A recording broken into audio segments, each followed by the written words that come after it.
I purchased an eighth of some blue and grey-looking mushrooms. I was told the name but forgot. And this was going to be my second time tripping. My first time had been about 3 months prior, and I had done 2.5 grams and was able to skateboard and saw some pretty amazing visuals and lots of streaks of colours. So I went over to my friend's house and ate the whole eighth pretty quickly. I had already smoked some weed and was feeling pretty good. Me and my friend started watching Workaholics. Then the shrooms started to kick in. At first I could hardly move. I was rolling around on the ground, laughing my ass off and analysing my relationship with my friend. I was only there to make him happy, which made me happy, so I wanted to do whatever I could to make him happy. He asked me if I wanted to go smoke a joint with him, which he had been rolling. But at this point, I had no perception of time, and had assumed he had already smoked it when in reality, it had been 10 seconds since he asked me if I wanted to smoke it with him.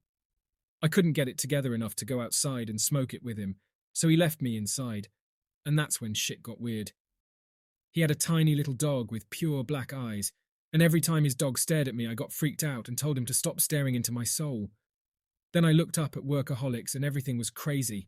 All of the characters' faces were pixelated, and I kept on moving my head in a pattern of up, down, left, then right continuously. Then my friend told me he was going to crash, and I wanted to make him happy, so I wanted to go to sleep too, but I kept on getting out of bed and rambling to him that time was irrelevant, and that I needed a pen and paper to write some stuff down. He finally just went to bed, and I was in my room, and that's when things went south. I thought I might go crazy because I realized time was an illusion. I thought that I'd be permanently insane, but I managed to calm myself down and came to the realization that we are all gods, which too made me a god. This made me question why I was God. Then I thought about the idea that the universe is just an infinite number of thinkers reaching a finite number of thoughts. So at this point, I thought if this was true, we were about to discover how to live in total harmony with everyone, and that it was my job to make sure this happened. Then I thought I needed to help people right away, so I got out of bed and went outside. At this point, it was around 5 a.m. I started doing these weird-ass kung fu hand movements while running down my friend's street screaming, "I am God." I thought everything was essentially connected to these things.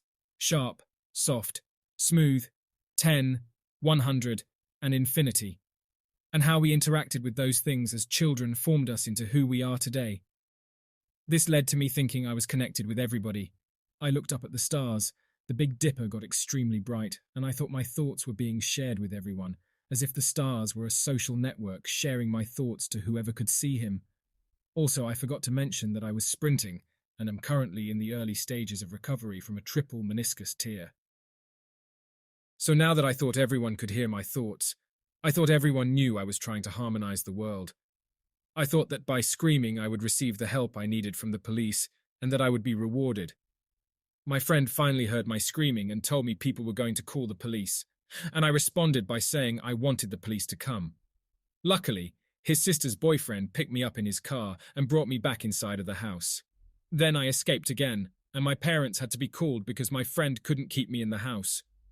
When my parents found me, I was bashing on someone's door, trying to get them to call the police because I was convinced I was going to be rewarded. I thought someone was going to lend me their black Ferrari so I could drive over to this girl's house, who had emotionally hurt me, and get revenge on her. At some point I got naked. My parents managed to drag me into the car and get me home. This is when it got the worst. I still was convinced I needed pen and paper at my house, and when I couldn't find it, I threw my very expensive camera at the wall, breaking the viewfinder. I started physically fighting my dad, and he was trying to get me to shower to calm down. He ended up having to sit on my naked body until the police came and handcuffed me, while an EMT gave me a sedative shot.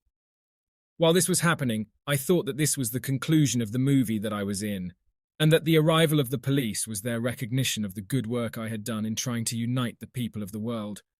Also, when my dad was sitting on top of me, I couldn't stop thinking about criminal minds, and I thought he was a sadistic rapist and was trying to kidnap me or rape me. Since I thought I was at the conclusion of the movie, I thought all I had to do was take a shower, write some weird-ass letter, and then go to bed. But instead, I got sent to the hospital. I woke up there not remembering anything at all, and when I got home, there were 2 holes in my wall, and blood was all over my car keys and the walls. When I was at the hospital, the police were trying to figure out where the shrooms had come from because they said a bunch of laced shrooms were going around, which brings me to the question, were these shrooms laced? I specifically remember feeling stuck in a time loop, and my sister said I wouldn't stop repeating the same things over and over. I'm never a violent person, and the next day my right hand was completely bruised and swollen from fighting my dad and punching the wall. I'm pretty sure the shrooms were laced,